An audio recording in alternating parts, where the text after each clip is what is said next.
Hello and welcome to the show. We are here in Forza Motorsport 4 with the results of the sort of the El Camino tuning challenge we had. I think it was a month ago we did this. We were doing the unlikely leaderboard or improbable leaderboard cars or whatever I ended up calling the damn thing. That challenge when Husky used an El Camino, which was, to put it politely, rubbish. It Terrible. didn't do particularly well. No. And whenever we ran versus the community and the El Caminos were illegible if somebody ran them, they never did very well either. The El Camino has just not been a particularly good race car. Or, well, not surprising really, considering what it is. But yeah, it's never done well. So, we set you guys the challenge of building one of these to B-Class and see if we could have a half-decent El Camino that could go around a track. Now, we had quite a few entrants. I think we had 18 in the end. I apologise, there were a couple of people who said they had cars, but they weren't on the storefront. So, yeah, your cars aren't in here. Sorry, it wasn't on the storefront. I can't really use it. And because we had a fair number of entrants, I had to limit myself to how long we could spend with each car. So it's just 5 laps with each car. Fastest lap time out of that to count. It's just a time-based thing, because it took 3 and a bit hours to do it as it is with just 5 laps. So, yeah, I don't want to see another El Camino for a while after this video. They can go away. We're done with them, I think. Don't worry, I'll gift you one for Christmas. It'll be all good. Fantastic. We'll have a Christmas El Camino. Anyway, the track which we are using for this is the Catalonian National Circuit. The reason for this is a pretty good test track, actually. It's got a very long straight, so test the car's top speed. It's got some very tight corners, test the car's braking and low speed. There's also a couple of very fast, very nasty corners as well around here. So it's a pretty good test for a car. And the good thing of all of this is none of these cars were too bad to drive, considering how leery these things normally are. Mine was.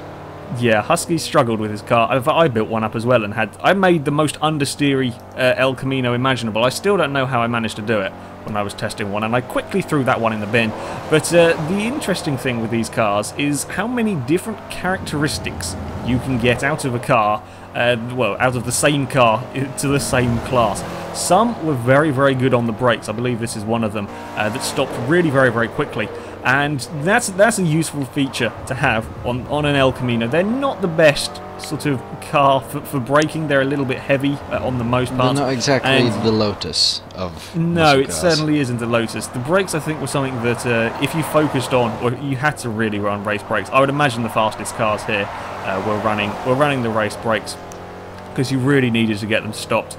The first corner here is a really nasty one. You will see a few issues we were having there, so race brakes were a must. There were some cars with some interesting quirks. Again, this one had pretty damn good brakes as well. This one was a little bit floaty. It's very hard to explain, very hard to describe, and the replay cameras don't quite show it. But when you're racing cockpit view or racing bonnet view, the car likes to move about a little bit in a straight line. I'm going to presume that's something to do with cambers and toes that it's running to try and generate some grip through the corners. But yeah, that was an interesting one to run. Also, a few of these are running custom paint jobs. That's just because whoever made the tune put a paint for it as well. If there wasn't a custom paint job I could find on your storefront, I just put it on my orange test one. So yeah, that's why there's a few of them slightly customly painted. This one here, yeah, there was some of the braking. Yourself. I may just have missed the corner a little bit. This was the very, very light El Camino. I think the lightest you can run them is around £3,000. I say light, it's still fairly heavy. It's practically a Lotus, look at that. Yeah, it's fairly heavy for a racing car on Forza, but yeah, this is as light as you'll run them. I was surprised by the lack of light El Caminos. Most of the cars here were about £3,200 plus. A few were running sort of £3,500, which surprised me. I thought more people were going to go, I guess it's race weight reduction that some people didn't put on the cars in favour of something else. Possibly race tyres, possibly engine upgrades. I then tried to go a bit sideways. Do a bit of a drift. It didn't work. I'm not a drifter. I can't. Well, I can power slide. I don't do anything more than that. The one downside. Me the car, and I will we should have given you this one. In fact, actually, I think you did drive this one in the final races. But yeah, I think it's so. a little. it's a little bit light, it's a little bit harder to control, but it did have very, very good acceleration, which is also useful for these cars. Aero was another thing that played a pretty big part in this. I was surprised how much effect this made. There was varying different sorts of aero on the cars. Most people went for full aero, front and rear. Some were brave and had just rear aero. I think there's a couple of them. And one guy, I'm not quite sure what he was thinking of, but he went for front aero and no rear aero, which made for a very interesting car. We need all of the downforce on those front wheels. Yes, to make the rear wheels even worse. Yeah, the advantage of not having one piece of aero on this car was straight line speed, which there is quite a big straight here, so that was useful. But yeah, you definitely want aero on the rear of the car because it's the oversteer that's the real problem with this. It's an incredibly slidey vehicle, so yeah, you do need rear aero. You could get away with front aero if you tuned your car, if you tuned your suspension stuff well enough. You could get away without running front aero, but then of course it was a little bit harder to tune. There were a few brave people, I say brave people, I was the brave person driving these things, who went for power. And this one was one of them that doesn't get stopped very well. It may have missed the corner slightly. I think there are 3 of these cars that were running over 600 horsepower in B class, and they were a little bit scary as they were obviously missing one of the major handling bits, so race weight or race tyres or possibly race brakes. Yeah, these ones were tricky to drive. They were a bit of a pain. Almost, the way you said that, it almost made it sound like it was just missing a piece. Like, yeah, there was just one thing it was missing, like, you know, a wheel. Yeah, and it's gone a bit wide. Significant bits. I may have gone exploring. Yeah, I may have got caught out by the speed of the thing and the lack of the brakes. I think a lot of the braking was to do with how heavy the car was as well. I suspect most of these were running race brakes. Doesn't add a huge amount of PI. But yeah, it's the weight I think that was playing a big part, as race weight reduction really does increase the PI by quite a lot. Another characteristics I saw of a couple of these cars is they were having issues with the curbs. Now the big problem, if you like, with these cars is quite how you set them up. If you set them up to be very, very sort of planted, which is kind of what you need to do with this car, considering it's really oversteery as normal, you end up having a lot of understeer. And there are some slow corners here that understeer really makes it a pain to drive. But if you try and avoid the understeer, like this car here, you end up having a little bit of oversteer, or in some cases quite a lot of oversteer, which can make it quite hard to drive. Also, you could tell how stiff the car suspension was by how much it disliked the curbs. With this one, the minute it touched a curb, if you were turning a corner, it would stick the back end out. So yeah, there was so many different characteristics of these cars. You can have understeer and oversteer and every steer. There was lots of steering. Now, this competition wasn't just about who could build the fastest El Camino, it was about could we make an El Camino into a sort of competitive, half-decent B-class car. So to find out, we took the top 3 cars and put them against my confusingly fast Nissan Versa. I still do not understand that car. It makes none of the sense. It doesn't. I don't get how this thing is so quick, but it is fast, so we're going to race the El Caminos against it. I love how me, in a 260 horsepower Versa, out-accelerated 450 horsepower El Camino. I was quite upset there, because I just see you pulling away, and I'm thinking, I have double the cylinders, I have at least double the litres, I have nearly double the power, and he's pulling away from me. Yeah, so after the first couple of laps, the Versa pulled quite a distance to the El Camino. It doesn't help that Husky was still sort of just learning. I was being scared because my El Camino was so terribly rubbish, so I was being a little bit cautious, and then I realised it could go around corners, and my mind was blown. Yeah, these really aren't too bad. So I backed off, I let the El Camino go past, and I was going to go give chase with it. And, well, it's safe to say that the Versa was the quicker of the two. Husky could kind of defend. In this one, I think this was Mess 8's car, was running, I'm thinking, quite a bit more downforce than some of them. Yes, really struggled in the straight line. Corners, as I go very, very You may have done some tactical outbraking there. I'm trying to go around the outside of you, and you missed your braking point, and I ended up in all sorts of trouble.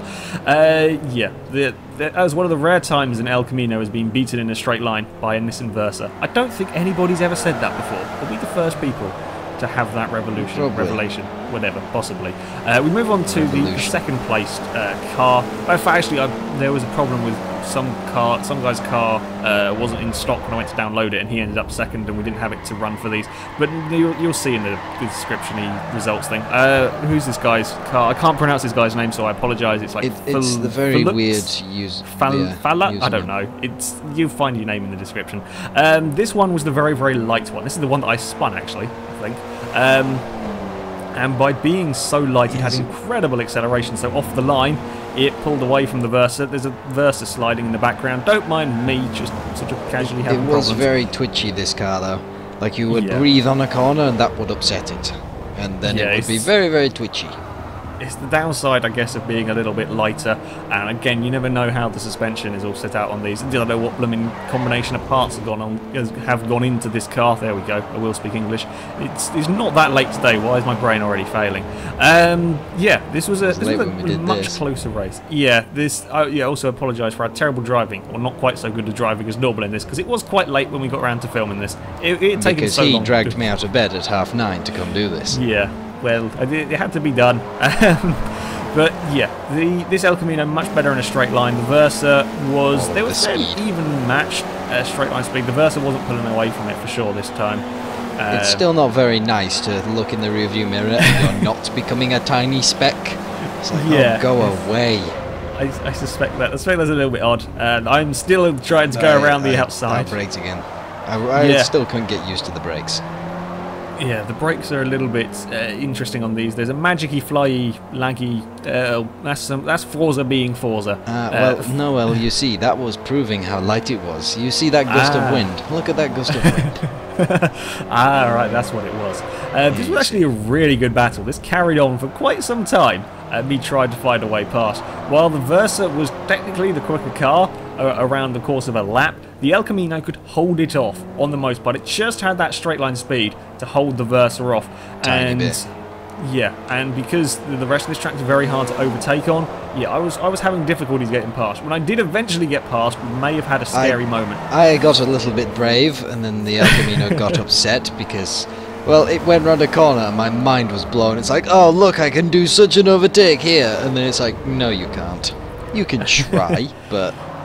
Yeah, it was a valiant effort. In the end, I believe I managed. I found my way past. I think you outbraked yourself. I once again went to play with the sand. Yeah, the first corner was proving tricky with the El Caminos. As I said, the really well-planted ones had issues with understeer at low speed, and the brakes, no matter how much racing brakes and how much lightness there is, the Versa was just so much better under braking that I could pretty much goad Husky into a mistake when he was trying to defend from me. We move on to the third race, and this is the car built by our winner, Jeff Stake. This is a really very, very fast car. On the opening lap, there was a bit of a laggy coming together. That's why you don't see the launch. But this was one of the cars that wasn't running front aero, which meant that straight line speed-wise, it was pretty damn quick compared to the Versa. The speed. There was plenty of speed. I can't remember the horsepower figures on this. I think it was fairly standard engine-wise on power. It just had less downforce, so less drag. It was quicker in a straight line. But you can see how much gap that Versa made up under brakes into that first corner. It's the braking, I think, that kind of lets these cars down. Through the high-speed corners, it wasn't too bad, really. It wasn't losing too much time. There was some throttle feathering and some scary moments happening, but it would go kind of round a corner. It would go more around a corner than mine. that is true, and I built an El Camino for this just as a mess around, and I managed, I don't know how I did it, I'm not sure, I managed to make the world's most understeery rear-wheel drive muscle car in existence. I don't know what I did. Mine was the most oversteery rear-wheel drive muscle car. I quickly binned mine, because it was terrible. But mine you steered by drifting. Using the rear end. You steered with the rear, normally, with an El Camino.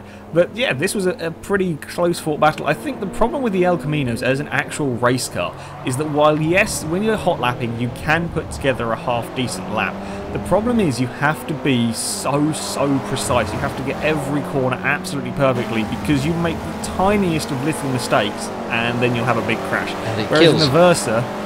yeah, in the Versa you saw I was sliding all over the place in this car, and it still doesn't give up. It just keeps going, and you're fine. Okay, you'll lose a little bit of time because you're going sideways, but it won't try and kill you. Whereas the El Camino, it will if you get it wrong. It's that very, very fine line you have with the car that makes it very, very difficult to race with. Eventually, I managed to get a pass on Husky, but I couldn't sort of lose this one in this race. I couldn't really ever get a half decent distance back to Husky's El Camino. I didn't get brave that time. No, you thought better of it. Going too wide through there works just, and that's only on occasions if you've got very, very good handling cars. With these two, that doesn't fit. My Versa is quite slidey. El Camino is an El Camino, and no matter what you do to it, it's still quite hard to drive. That's just the description of an El Camino. It's an El Camino. Yeah. That's all you need. It's pretty damn tough. So I made a mistake into the first corner this time round. I was getting a little bit too brave with the Versa, and this is onto the final lap with these two cars. And again, the El Camino is just one of those things. You just push it a tiny bit too hard, and Husky ended up on the dirt. I found a way past. I think we're making up all sorts of lines across these curves. Who needs racing and this lines? Yeah, new racing lines. This is where the brakes of the Versa really come into their own. Husky was up alongside me and was faster than me, but I can just brake later. Into these final sections, again, you'll see I don't really lose the El Camino too much through these kind of medium speed corners. It has really good grip through here. It's just under braking where I can make up that little bit of time. Into these final corners, you're having a bit of a look there, trying to find a way past. It didn't work. I got a little bit out of shape. It's very hard to overtake through these final... I forgot how big the bonnet was. Yeah, this is a pretty big car, the El Camino. Everything goes a little bit wrong for the Versa. I may have clattered a curb a little bit too much, and the El Camino goes around the outside of me. There is much speed in the El Camino, and there we go. So, an El Camino has beaten a Nissan Versa in a which race. Is just. it's not a thing that I'm proud of. Yeah, so as far as success-wise go, there are some really good El Caminos in there. I believe most of these cars will still be on the storefront. You can probably go and have a go with them. As I said, I'll put the full sort of leaderboard list of lap times in the description so you can have a look through and see what the cars were doing. Yes, you can get a half-decent handling El Camino. However, they're not going to be a really competitive B-class car, I don't think. I mean, that is an untuned Nissan Versa that they were struggling to keep up with. Me and Husky are pretty evenly matched on sort of driver skill with these cars. This also proves that I am absolutely rubbish at tuning. But don't worry, I didn't do any better than you, so it's all good.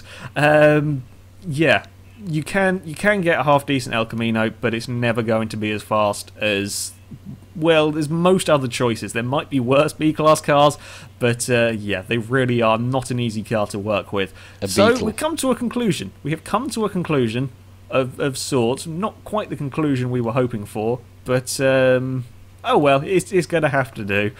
Anyway, that is it for this video, guys. So thank you very much for watching. If you have challenges and things you'd like to see us investigate in Forza 4 or Forza 5, please do let us know in the comment section. We'll have a look through, and our favourites will be in a video at some point.